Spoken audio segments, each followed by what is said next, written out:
švabe, voške i momaka, od njega većeg ne ima junaka.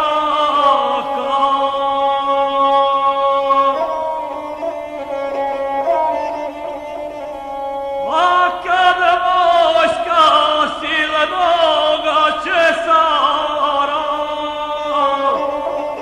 zaratova protiv našeg cara,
sinom si se rugao, a koga si uzimje zadekovao.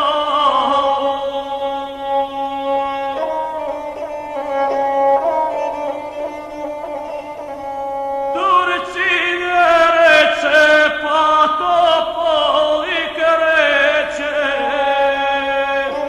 Karađorđa za ručkom zateče, pa u vrata udara i viče, izađe vamo care od metniče, pokaži mi i što pole puta, više mi se ovuda ne lutam, bre Turčine smilim, Bogom krenim, nemoj ručeka ometati meni, oči imaš puta sela ti, kud si došao, oduda se i vrati.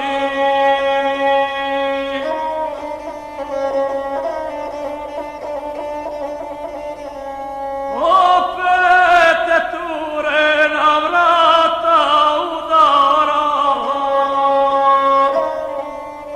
i nogama vrata mu otvara.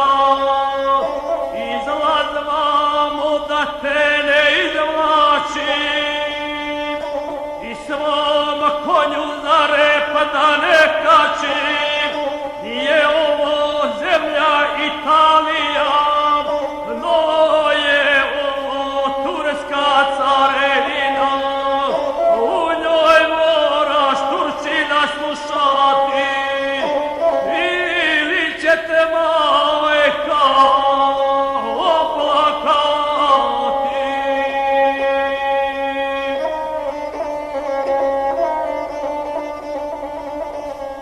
Sjevenu Đorđeve vatra iz očiju,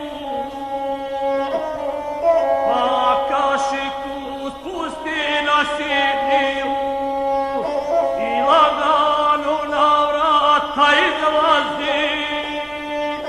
S nožem Turčina njega nagazi, mislio je da će ga raniti i ranjena sa sobom voditi. Ala ga Đorđe za prsa uhvati, te ga dobro o zemlju omalati, iz ruke mu nož je izletio, tu ga Đorđe dobro izgnječio.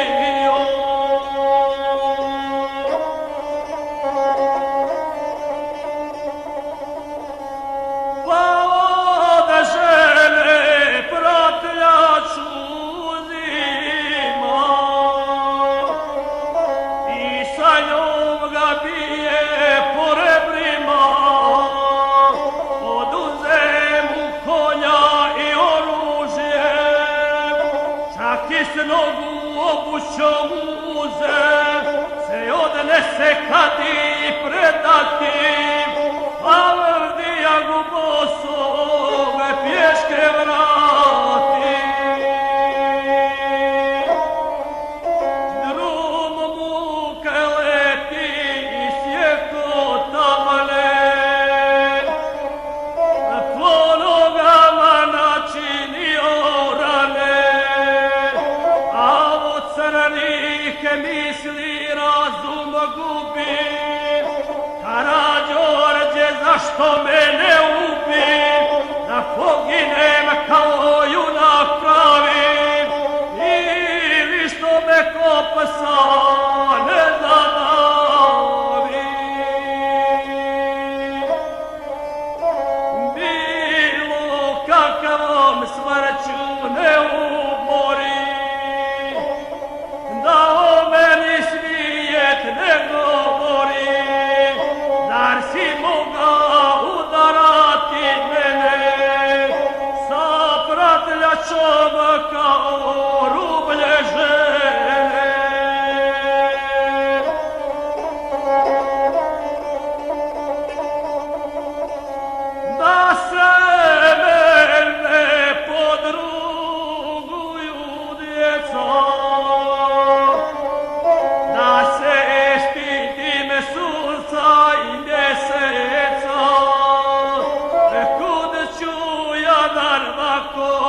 palanku, obruka sam i baba i majku, što da kažem kad se dolje vratime i u krčmu sali vaše sratime, u takvome crnom razmišljanju ona na vrata ode kafane panu, a kada ga Turci ugledaše, šta bi u glas svi ga zapitaše. Ali kako u životu biva jedna bruka koja se prikriva, drugu veću sa sobom doziva. Hoće ja dolagati tu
nove